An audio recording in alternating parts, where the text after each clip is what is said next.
When a black Swiss guard is targeted by a racist woman in front of a crowd, it seems like hate will win the day, until a young boy steps forward and turns the tide in a way no one saw coming. Follow the story and let us know where you're watching from. It was a bright Saturday afternoon in the bustling town square of Charleston, South Carolina. Families strolled along the cobblestone streets, enjoying the warmth of the sun and the sounds of street performers playing cheerful tunes. Among the crowd stood a tall, striking man in a crisp white uniform trimmed with gold, a Swiss guard. His name was Andre King, a 32-year-old black man who had recently been assigned to represent the Vatican during a cultural exchange program in the United States. Andre's presence was hard to miss. His dignified posture and kind smile drew the attention of many passers-by, some curious, others impressed by the rare sight of a Swiss guard outside Europe. He stood near a small exhibit promoting international peace and understanding, a role he took seriously. Despite being far from home, Andre felt a sense of pride in representing a centuries-old tradition. But not everyone in the square was impressed. Among the crowd was a woman named Linda Parker, a middle-aged local known for her outspoken opinions and quick temper. She spotted Andre from across the square, her expression hardening as she whispered to a friend beside her, "What's he doing here?" Linda muttered, her voice sharp with suspicion. "He doesn't belong in that uniform." Her friend, sensing trouble, tried to steer her away, but Linda was already marching toward Andre, her heels clicking loudly against the pavement. Andre noticed her approaching but maintained his calm demeanor. He was used to curious questions and even the occasional rude comment, but something about Linda's body language felt different, hostile. "You!" Linda barked as she stopped in front of him, her voice loud enough to draw the attention of nearby onlookers. "Who do you think you are, wearing that uniform? You're a disgrace to it." Andre blinked, momentarily taken aback by the aggression in her tone. He straightened his shoulders and replied evenly, "Ma'am, I'm part of a cultural exchange program representing the Swiss Guard. Is there something I can help you with?" Linda scoffed, crossing her arms. "Help me? Help me by taking off that uniform and leaving. You don't deserve to wear it." "It's a mockery." A hush fell over the crowd as people stopped to watch the confrontation. Some pulled out their phones, recording the scene. A few murmured among themselves, clearly uncomfortable with Linda's behavior. Andre remained composed, though his jaw tightened. "Ma'am, I'm sorry you feel that way, but I've earned the right to wear this uniform through years of training and dedication. I'm here to promote understanding, not to argue." But Linda wasn't interested in understanding. Her voice grew louder, and her words more venomous. "Don't act like you're some kind of hero. You don't belong in this town, let alone representing something as sacred as the Swiss Guard. You're a fraud." As Linda's tirade continued, a young boy standing nearby with his mother watched with wide eyes. He couldn't have been more than 8 years old, his small frame barely reaching his mother's waist. He tugged on her sleeve, whispering, "Why is she being so mean to him?" His mother knelt down, her voice low but firm. "Some people judge others without knowing them, sweetie, but that doesn't make it right." The boy frowned, clearly upset by what he was witnessing. Without another word, he slipped out of his mother's grasp and walked toward Andre and Linda, his small steps purposeful. The crowd watched in silence as the boy approached, his innocent presence cutting through the tension. He stopped in front of Andre, looking up at him with wide, curious eyes. Then, he turned to Linda and said, loud enough for everyone to hear, "Why are you yelling at him? He didn't do anything wrong." Linda faltered, her face flushing as the boy's simple question hung in the air. For the first time, she seemed to realize just how many eyes were on her. Andre looked down at the boy, a gentle smile breaking through his stoic expression. "Thank you, young man," he said softly.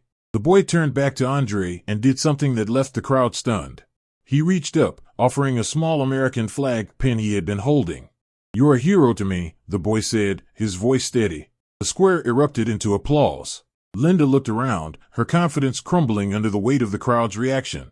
She muttered something under her breath and quickly walked away, her face red with embarrassment. Andre knelt down to the boy's level, accepting the pin with a nod of gratitude. "Thank you," he said, his voice warm. "You're very brave." The boy beamed, running back to his mother, who hugged him tightly. Andre stood, the pin glinting in the sunlight as he placed it on his uniform.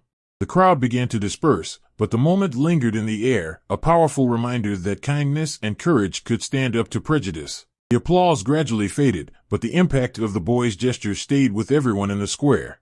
Andre stood tall, the small American flag pin on his uniform catching the sunlight as he looked around at the crowd. Many nodded at him in quiet solidarity, while others gave him small smiles of encouragement. Linda had disappeared into the crowd, her outburst leaving a bitter taste in the air. But for Andre, the young boy's act of kindness was more powerful than any insult hurled his way. He adjusted his uniform, ensuring the pin was secure, and resumed his post near the exhibit. Minutes later, a reporter from the local news station approached him, microphone in hand. She was young, with a friendly demeanor, but her expression showed she was moved by what had just unfolded. "Excuse me, sir," she said, her voice respectful. "I'm Jenna Martinez with Channel 6 News. Would you mind sharing your thoughts on what just happened?" It's not every day we see such an emotional moment like that. Andre hesitated for a moment. He wasn't one to seek attention, but he understood the importance of speaking up, especially when it came to moments like these. "Of course," he said, his voice steady. "What happened here today is a reminder that prejudice still exists, even in places where we expect understanding and respect. But it's also a reminder that kindness, like what that young boy showed, can change the narrative. It's moments like these that give me hope." Jenna nodded, her expression thoughtful. "Do you think incidents like this can lead to meaningful change?" Andre smiled faintly. "I believe change starts with conversations, and this moment has sparked one. If even one person here today goes home and reflects on what they saw, that's a step forward." The reporter thanked him and stepped away to interview others in the crowd. Meanwhile, Andre noticed the boy and his mother lingering nearby. He approached them, crouching down to meet the boy's eye level. "What's your name, young man?" Andre asked gently. "Ethan," the boy replied, his voice shy but proud. "Well, Ethan, you're braver than most adults I know," Andre said with a warm smile. "Thank you for standing up for me. It means more than you can imagine." Ethan grinned, his face lighting up. "You're welcome. My mom says we should always be kind, no matter what." "She's a smart woman," Andre said, glancing up at Ethan's mother, who smiled back. "And you're a smart kid." Andre reached into his pocket and pulled out a small token, a replica badge from his uniform. He handed it to Ethan. "This is for you, as a reminder to always stand up for what's right." Ethan's eyes widened as he accepted the badge. "Really? Thank you."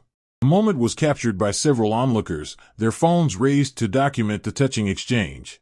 As Ethan and his mother walked away, Andre returned to his post, feeling a renewed sense of purpose. The story didn't end there.